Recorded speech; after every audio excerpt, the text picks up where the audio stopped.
Here we are. Hi, everyone. Hey, welcome back. And what we are going to discuss today, we'd like to kind of jump in and push back a little bit on a popular notion, something that we oftentimes deal with, with clients, and certainly it's those kind of things we get questions on.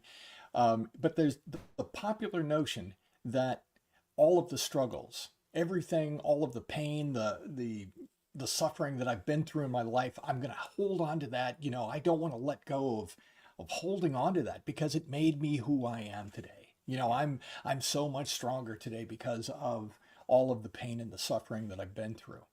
So, Right. And of course, there's that phrase, what doesn't kill you makes you stronger. Not true.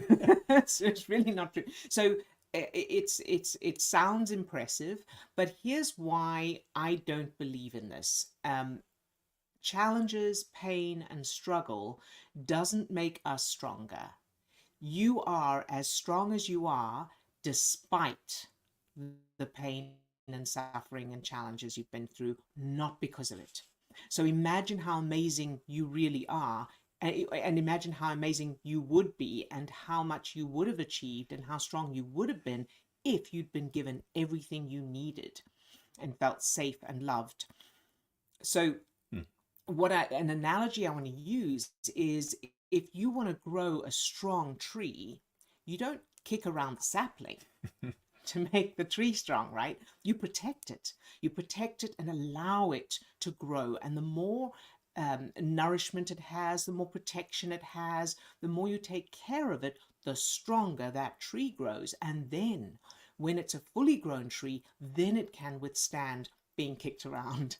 And if the tree has, for example, is subjected to a storm as a sapling, and it gets damaged, and it still grows strong. It grew strong despite that storm, despite the damage from the storm, not because of it.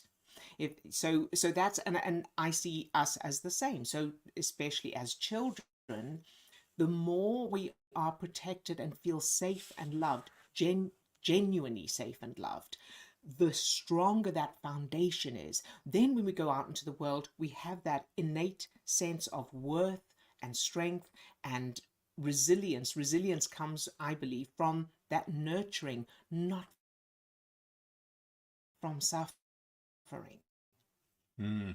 And so give me a real life example of how this translates. Okay, so Yeah. yeah, we've got this kind of pushback against resilience but how does that actually become practical in Sure. in our life? So my family were big believers in tough love. You toughen you up, and then you go out into the world and you're strong. And I remember having an argument with my mum. Well, not an argument, but disagreement with my mum, with my son, because I was very affectionate and very kind and very compassionate with my son.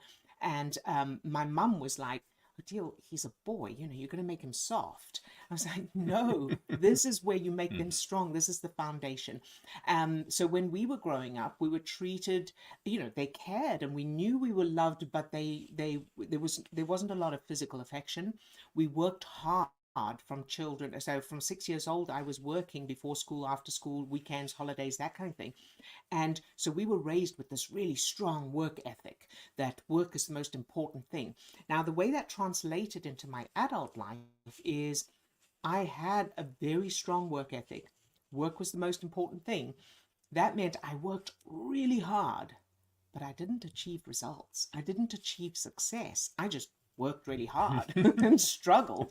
So if, for example, my childhood had instead, which is now what I've done, I've changed those references so that I was raised with love, kindness, feeling safe, feeling valued, and being compensated for the work and all of that. Now that lays a strong foundation, that as an adult, it means that I still have a good work ethic, but it's not over the top.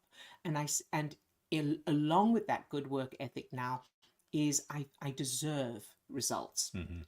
I Mhm. deserve success. It's safe to be successful, and all of that. So setting that strong foundation of love, feeling safe, feeling valued, all of that, that's the way a child developed that resilience and strength, so that when they become an adult, they go out into the world.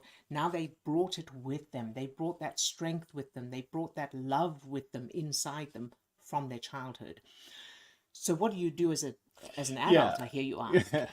Yeah, and I know that obviously, that's what we do. That's what we teach, that's what we bring.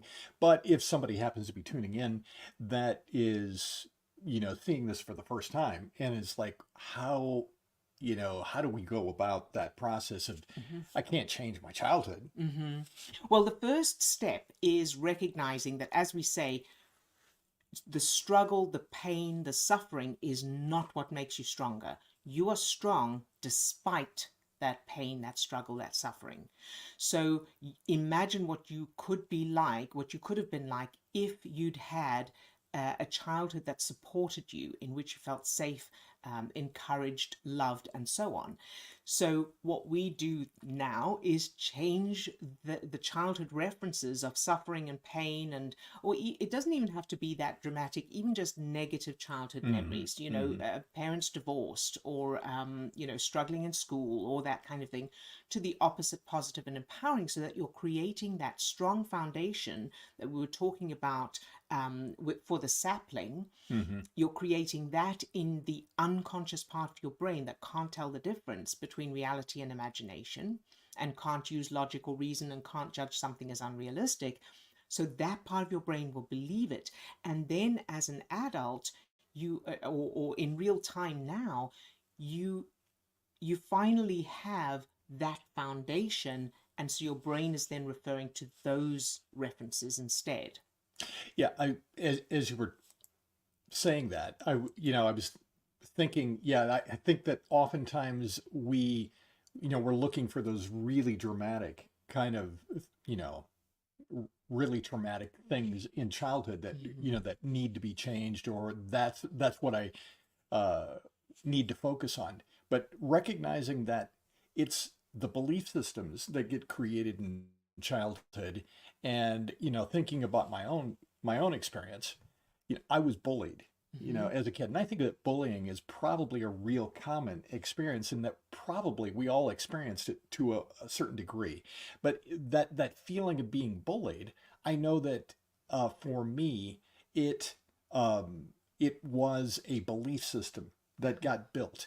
And so, the tree grew a little bit crooked, and I was able to grow despite that. Uh, but if I didn't have that underlying belief system Mhm. that I was less than or not as good as, or I bought into some of the bullying, I'm just wondering, how much more Mhm. I would have accomplished being that tall, straight tree. Exactly, exactly. So that's a great example, And actually. Yeah. if I could just add, now that I've been able to go back and to change Mhm. those references of Yeah. bullying, now what's there? Now what's there for me is a belief, or I've been able to change that belief system Mhm. that I am strong, I am worthwhile, I am, so it is 100% possible to Mhm. go back and to change those references, and that in fact changes that underlying belief about who I am and how the world Yeah. works. Absolutely. So hopefully that makes sense for all of you. There is a link in the description of this video if you would like to find out more about those childhood references and how to change them based on neuroscience. There's a link there to a free masterclass that will go through all of the details for you. And if you're catching this Hmm. before July 9th, which is coming up Tomorrow. quickly, Oh, yeah, day after tomorrow. we are doing a live version of that Yes. webinar. And that And link that will link will be in the also description as well. there. Yeah. So All right. I've looking just realized I didn't put those links in the description, so I will do it now, straight after this this broadcast. wonderful. So have a wonderful rest of your day. Look forward to seeing you soon. Bye bye.